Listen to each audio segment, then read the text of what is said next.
Assalamualaikum warahmatullahi wabarakatuh. Shalom, Om Swastiastu, Namo Buddhaya, salam kebajikan dan salam sejahtera untuk kita semua. Halo Sobat Jawara, kembali lagi di Humasin, podcast resmi yang membahas informasi seputar Untirta bersama dengan saya, Aura.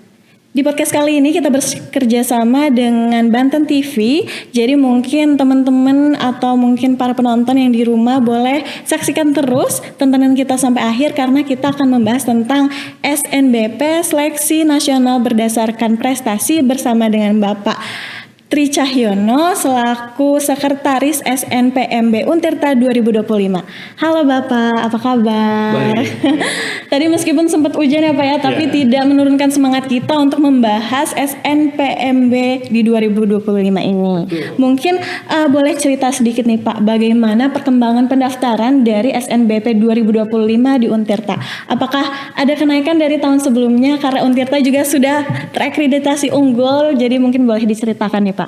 Baik, sebelumnya mungkin pendaftaran sudah dibuka sejak tanggal 4 Februari ya, sampai 18 Februari. Dan untuk pendaftar sebenarnya makin meningkat ya. Jadi untuk adik-adik yang memang masih belum mendaftar sampai hari ini, dipercepat untuk pendaftarannya, jangan sampai kelewat ya. Dan nanti yang jelas kita untuk peminatan itu hampir semua prodi sudah melebihi kuotanya ya. Dan makanya untuk adik-adik sesegera mungkin untuk daftar dan pilih prodi-prodi yang ada di Untirta. Kalau SNBP ini kan pasti menarik perhatian banget nih Pak ya, para calon mahasiswa nih. Kira-kira mungkin dari pengalaman tim SNPMB Untirta ini prodi apa sih Pak yang paling memungkinkan untuk keterima di Universitas Sultan Ageng Tirtayasa? Ya mungkin sudah di-upload juga ya di tim Humas official, mungkin bisa lihat di Instagram. Nanti ada 10 prodi mungkin yang peluangnya cukup besar untuk bisa dipilih oleh adik-adik yang saat ini mungkin masih bingung memilih prodi apa. Nanti bisa dicek Instagram Untirta official. Oke, jadi mungkin para teman-teman yang nonton di rumah boleh langsung dicek aja Instagram di Untirta, prodi apa saja yang paling memungkinkan untuk keterima di Universitas Sultan Ageng Tirtayasa. Nah, SNBP ini kan pasti menarik perhatian banyak banget nih Pak dari calon mahasiswa. Kira-kira kalau misalkan karena sudah menuju akhir juga, kalau misalkan calon peserta ini mengalami kendala gitu Pak, ketika mendaftar mungkin solusi apa sih Pak yang bisa diberikan untuk calon peserta ini gitu Pak? Oke, baik. Untuk permasalahan pada saat pendaftaran itu nanti adik-adik bisa langsung menghubungi helpdesk-nya dari pusat ya. Itu ada di webnya SNPMB di snpmb.bppp.kemdikbud.go.id. Di situ ada kontak helpdesk-nya, silakan dihubungi.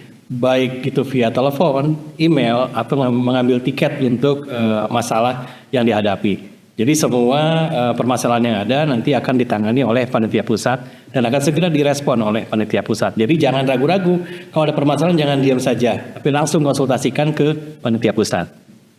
Oke, kalau misalkan untuk pendaftaran ini kira-kira apa ya nih Pak ya? Pertanyaan yang paling sering ditanyakan nih Pak oleh calon peserta ini apa ya Pak ya? Oh ya. Biasanya peserta tuh menanyakan mengenai cara penilaian atau formula penilaiannya. Yang jelas dari penamanya sendiri, seleksi nasional berdasarkan prestasi, itu jelas bahwa yang dinilai itu adalah prestasinya, baik itu akademik maupun non-akademik. Jadi kalau adik-adik punya nilai raport yang bagus, dan punya juga sertifikat kejuaraan, baik itu levelnya kota, kabupaten, kemudian provinsi, nasional sampai internasional, itu jangan lupa sertifikatnya diupload di saat pendaftaran. Karena sertifikat-sertifikat tersebut nanti akan menambahkan poin untuk kelulusan atau jumlah total penilaian untuk SNBP ini sendiri. Oke, jadi jangan lupa juga untuk para calon peserta untuk mengupload file-filenya yang perlu dibutuhkan karena juga akan menambahkan poin untuk keterima di Untirta. Mungkin kalau misalkan selanjutnya nih Pak ya, kira-kira boleh dibagi nih Pak tips and tricks gitu supaya bisa keterima gitu Pak di Untirta gitu. Iya.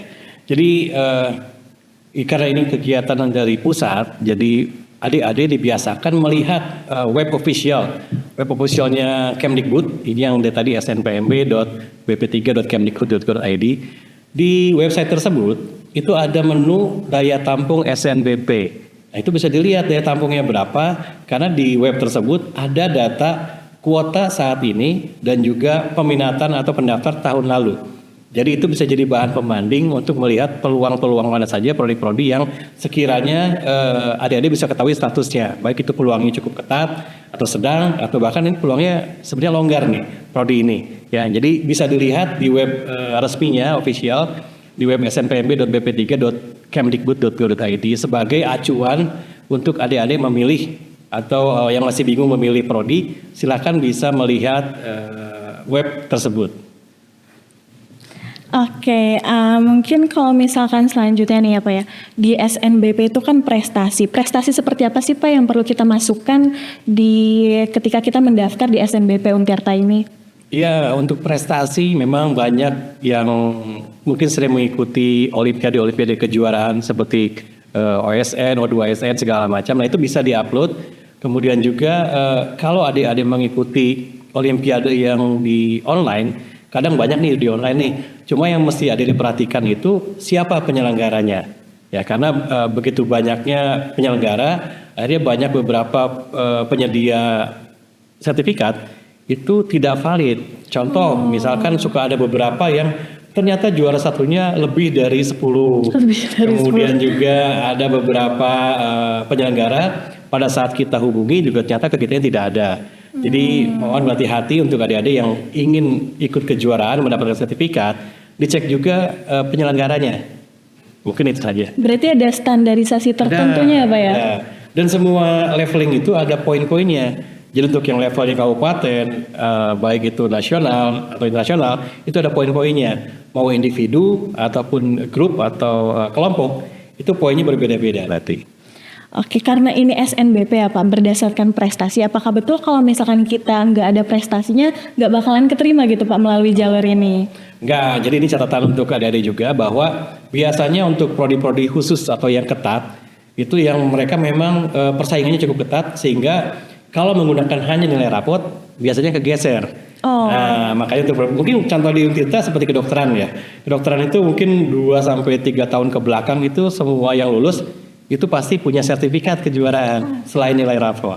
Jadi jangan lupa juga setelah standarisasi, terus juga meskipun nilai rapot itu nggak cukup ya Pak ya, harus ada sertifikatnya. Untuk beberapa prodi. Untuk beberapa prodi, terutama fakultas kedokteran gitu ya Pak ya. Mungkin kalau misalkan SNBP ini sendiri, kira-kira bisa nggak sih Pak kalau misalkan kita nih sebagai calon peserta ini ingin mendaftar gitu ya Pak ya, tapi kesusahan gitu Pak mencari insight-insight barunya atau mungkin informasi-informasi gitu, itu kira-kira bisa dicari di mana tuh Pak?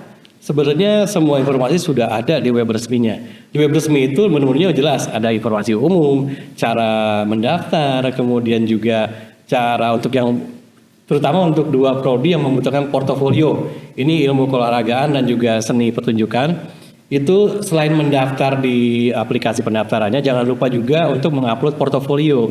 Karena 2 prodi ini memang membutuhkan portofolio sebagai tambahan nilai. Ya, jadi jangan sampai lupa, khusus untuk 2 prodi yang ada di Untirta, yaitu olahraga, ilmu keolahragaan dan seni pertunjukan, itu harus mengupload portofolio. Bagaimana caranya? Itu semua ada di web resminya Kemdikbud. Ya, nanti bisa dilihat di web officialnya secara teknis seperti apa, itu ada tutorialnya semuanya. Jadi terkhusus untuk yang mendaftar di seni pertunjukan dan juga keolahragaan wajib banget punya portofolio untuk mendaftar supaya kemungkinannya lebih besar lagi untuk diterima di Universitas Sultan Ageng Tirtayasa. Nah, kalau misalkan dari kemarin atau dari data yang masuk ini, kira-kira pertanyaan apa sih Pak yang sering ditanyakan oleh para peserta terkait SNBP ini? Ya, dari beberapa yang masuk ke kita helpdesk ya, lebih banyak pertanyaannya itu memang masalah ketetatan. Kemudian juga masih banyak yang bingung cara milihnya prodi apa saja. Sebaiknya untuk yang jalur SNBP ini konsultasikan dengan guru BK. Karena guru BK itu kadang lebih tahu passion atau dasar dari adik-adik sehingga adik-adik bisa diarahkan untuk memilih prodi apa yang cocok. Pak Tono, tentang SNBP, mungkin karena Pak Tono ini merupakan bagian dari Sospro nih Pak, boleh dijelasin sih Pak, usaha apa aja sih yang dilakukan Sospro untuk penyebar luasan SNBP Untirta 2025 ini? Baik, untuk Sospro sendiri kita berkolaborasi dengan tim Humas Untirta. Biasanya kita mengunjungi kegiatan-kegiatan yang ada di sekolah. Biasanya kita diundangan dari sekolah, kemudian juga ada juga yang kunjungan langsung ke Untirta. Itu biasanya memang semuanya ingin mengetahui mengenai penerimaan mahasiswa baru apa saja yang ada di Untirta. Nah, untuk kegiatan itu sendiri sudah kita jalani dari awal tahun. Ada beberapa lokasi yang sudah kita kunjungi, mulai dari Banten Selatan, mungkin sampai ke Bekasi, itu kita jalani semua. Termasuk juga kita ada Sospro on the bus juga. On the bus. Ya, di bis pun kita beneran di ngamen bis juga. gitu Pak? Iya, betul. Gitu loh. Jadi sudah berbagai macam cara ya kita lakukan. Ya, semoga ini bisa meningkatkan animo atau peminat untuk SNBP itu sendiri. Dan juga yang terpenting informasinya tersampaikan ke adik-adik kita yang di SMA dan madrasah dan semuanya. Gitu loh. Berarti juga selain on the bus, terus juga ke sekolah-sekolah. Tadi saya dengar juga ke pesantren ya Pak ya. Betul. Mungkin ada cerita unik nggak sih Pak ketika Sospro gitu Pak, calon-calon mahasiswanya kayak gitu? Ya sebenarnya semua lokasi memang ada ceritanya ya. Tapi memang yang lebih ekstrim memang yang di bus ini sendiri. Yang di bus. Karena yang di bus ini memang tidak terschedule awalnya. Karena kita melihat ada kegiatan beberapa kiai yang pimpinan pondok pesantren atau pondok yayasan ya yang memiliki pesantren, kita coba ikut gabung ya. Jadi memang kita penumpang gelap, cuma akhirnya mereka menerima kita dan cukup antusias. Mereka menerima cukup antusias. Banyak pertanyaan juga dari para kiai, bagaimana caranya. Kemudian juga mereka ada yang baru tahu ternyata banyak kayak jalur penerimaan mahasiswa baru. Jadi yang selama ini mereka hanya tahu jalur mandiri saja, ternyata jalur nasional pun ada. Dan mereka ada beberapa yang memang tidak mengetahui yang jalur nasional, gitu. Cukup disayangkan karena mereka hanya tahu jalur mandirinya saja. Ya mudah-mudahan dengan Sospro on the bus tadi bisa merangkul semua pondok pesantren yang memang selama ini belum pernah tersampaikan informasinya. Jadi mudah-mudahan untuk pengalaman tahun ini bisa untuk pengalaman tahun depan. Jadi bisa lebih banyak lagi ya yang dari pesantren untuk ikut di SNBP. Kalau untuk kolaborasinya nih Pak, mungkin ada harapan terbaru atau mungkin kedepannya kolaborasinya pengen lebih wah lagi gitu Pak, agar penyebaran informasinya lebih luas lagi gitu. Ya mungkin nanti kita akan libatkan ya, mungkin selama ini selain dari Humas dan juga siswa, kita juga kolaborasi dengan guru BK juga melalui MGBK-nya, itu rutin setiap tahun mereka selalu mengadakan tentang evaluasi SNPMB. Jadi kita juga kasih informasi di kegiatan tersebut.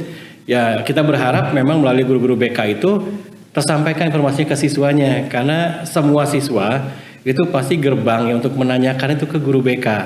Jadi sudah tepat sih kita berkolaborasi dengan guru BK agar lebih tersampaikan lagi informasinya.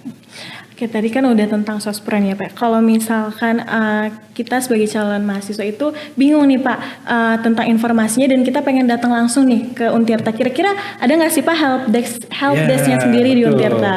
Di Untirta ada help desk-nya. Untuk konsul bisa langsung datang ke kampus Sindang Sari. Kemudian juga kalau memang adik-adik mungkin sedang ada di Pakupatan atau di Cilegon di Fakultas Teknik, itu kita ada online. Jadi kita standby PC, itu ada webcamnya juga, jadi bisa langsung komunikasi dengan kita yang ada di sini. Jadi nggak mesti datang ke Sindang Sari, silakan bisa datang juga ke Pakupatan di gedung Pusda Info, dan juga di Cilegon itu ada di gedung Dekanat. Ya, jadi bisa langsung ngobrol sama komputer, itu langsung bisa terhubung ke kita untuk menanyakan secara langsung. Oke, berarti selain di Sindang Sari kita juga ada di Teknik di Dekanat dan juga di Pakupatan ya Pak ya. Kalau misalkan kemarin-kemarin nih Pak rame banget cerita tentang para sekolah yang gagal untuk daftar registrasi gitu Pak. Mungkin boleh diceritakan nih Pak, hal apa sih Pak yang bisa menghambat pendaftaran hal itu sehingga hal yang gagal itu terjadi gitu Pak? Ya mungkin kemarin kendala masalah penginputan data ya. Jadi untuk penginputan PDSS itu sendiri Itu pun ada helpdesk-nya. Jadi segala macam permasalahan yang ada pada saat penginputan PDSS, kendala apapun, silakan langsung dihubungi panitia pusatnya. Kalau memang rekan tidak bisa membantu sesama guru, bisa langsung menghubungi panitia pusatnya dan itu langsung direspon. Ya, jadi jangan pernah gunakan informasi yang lain, cukup konsultasi dengan panitia pusat melalui helpdesk-nya. Jadi jangan sampai terulang lagi ya Pak ya, Betul. karena hal-hal itu lumayan ramai banget nih Pak. Betul. Banyak mahasiswa yang nangis gitu loh Pak. Karena yang dirugikan itu satu sekolah. Iya. Kalau sampai sekolah itu tidak permanenkan PDSS-nya, otomatis semua siswa yang ada di sekolah tersebut tidak bisa daftar SNBP. Makanya hati-hati dalam pengisian SNBP, dilihat juga jadwalnya. Nah, kadang ini yang suka terlewatkan. Jadi jadwal yang ada sudah ditentukan oleh panitia pusat, mohon diperhatikan mulai tanggal penginputan sampai tanggal penutupannya dan jamnya juga. Karena semua kegiatan PMB itu akan ditutup pada jam 3 sore. Gitu. Jadi boleh nih dicatat para sekolah ya, karena PDSS itu untuk di fixnya itu harus banget ya Pak ya. Takutnya nanti malah jadi gagal registrasi gitu. Mungkin kalau misalkan untuk dari calon peserta sendiri nih Pak ya, gimana sih Pak hal-hal kayak yang harus kita perhatikan agar file-file yang kita upload itu benar-benar terupload gitu Pak, agar terhindar dari justru malah file-file yang diperlukan itu tidak valid atau mungkin malah terganggu gitu filenya. Jadi sebenarnya untuk pendaftaran SNBP itu bisa mandiri, cuma biasanya cenderung sekolah itu mengkolektif. Jadi mulai bikin akun sampai pendaftarannya itu dibantu oleh pihak sekolah. Tapi sebenarnya untuk pendaftaran SNBP sendiri, bisa mandiri dan online. Jadi yang penting setelah punya akun SNBP itu bisa untuk mendaftar SNBP-nya ya. Jadi jangan takut, bisa dilakukan oleh sendiri juga. Dan untuk mengupload sertifikat, perhatikan juga jenis filenya, apakah itu PDF atau image. Jadi agar nanti pada saat proses upload bisa lancar. Karena kadang beda tipe file itu tidak akan bisa terupload nanti sertifikatnya. Padahal dia punya sertifikat dan tidak terupload, sayang sekali. Justru nanti malah tidak terdata ya Pak ya. Betul. Jadi wajib banget nih buat para calon mahasiswa untuk dicek ulang, dipastikan lagi kembali agar yang terupload itu sudah seperti yang seharusnya gitu ya Pak ya. Kalau misalkan untuk passing grade nih Pak di suatu program studi, apakah informasi tersebut tersedia Pak di secara resmi gitu Pak di Khusus untuk SNBP itu mungkin bisa ada permintaan, ada surat ke kami untuk melihat mungkin rata-rata rapor atau nilai-nilai prodi-prodi tertentu. Itu tidak kita publish di web, tapi bisa ditanyakan langsung ke sini gitu. Jadi bisa langsung ditanyakan aja Ya, Pak ya. Oke, kalau misalkan nih Pak, ketika calon mahasiswa ini sudah mendaftar, hal apa sih Pak yang harus dilakukan setelah pendaftaran? Misalkan nunggu informasi kah atau ada langkah-langkah yang harus kita lakukan selanjutnya? Begini, untuk yang SNBP pastikan adik-adik itu sudah menerima kartu pesertanya. Ingat, jangan tertukar dengan kartu akun SNPMB ya. Dibilang sudah menjadi peserta SNBP, kalau di kartu tersebut sudah tercantum 2 prodi pilihannya. Kalau kartu itu belum ada prodinya, itu berarti belum daftar. Jadi hati-hati, kadang tahun lalu ada yang terlewat seperti itu. Mereka berpikiran bahwa mempunyai akun SNPMB itu sudah selesai. Pokoknya pastikan kalau kartu peserta itu berarti ada pilihan prodinya di situ, tercantum nama prodinya. Jangan sampai nanti tadi tertukar.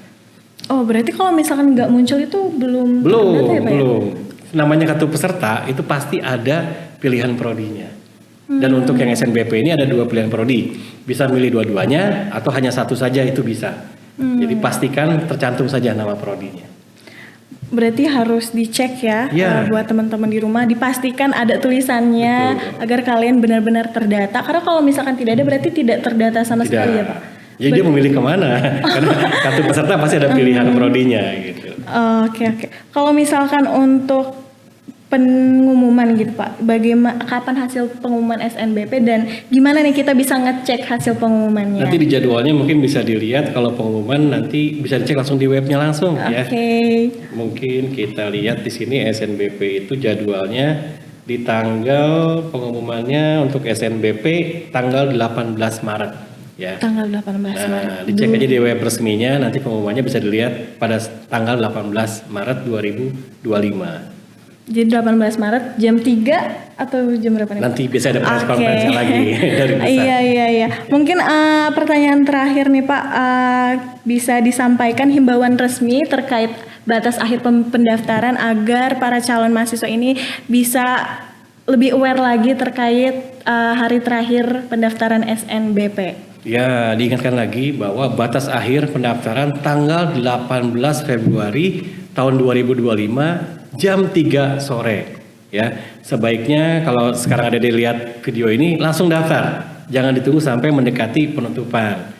Dan juga yang masih bingung untuk milih prodi, silakan konsultasikan ke guru BK atau langsung bisa juga ke helpdesk kami yang ada di kampus Sinangsari di gedung perpustakaan lantai 1. Gitu.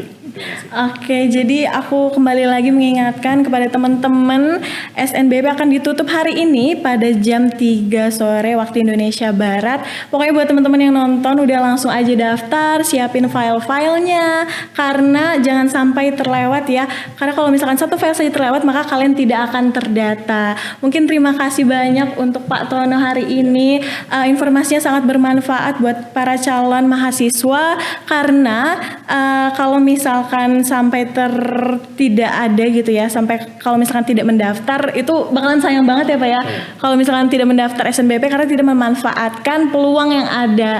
Jadi manfaatkanlah peluang yang ada, daftar di universitas yang kalian mau, di universitas yang kalian impikan dan semoga kalian mendapat hasil yang baik gitu. Terima kasih untuk hari ini. Jangan lupa share ke teman-teman kalian.